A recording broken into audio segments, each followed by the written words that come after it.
Jalan Tol Kayu Agung Palembang Betung sepanjang 14,75 km ditargetkan selesai tahun 2026. Hal ini sesuai kesepakatan yang dilakukan antara Pemkab Banyuasin dan PT Hutama Karya.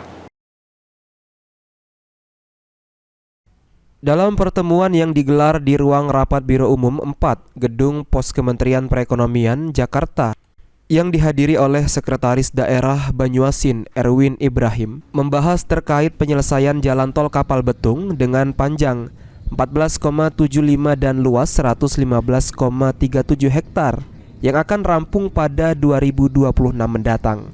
Asisten Deputi dan Industri Manufaktur Kemenko Republik Indonesia Sunandar mengatakan, pertemuan ini sebagai upaya untuk penyelesaian pengembangan proyek strategis nasional yang terkait dengan pengerjaan tol Kapal Betung di Provinsi Sumatera Selatan, khususnya yang ada di wilayah Kabupaten Banyuasin.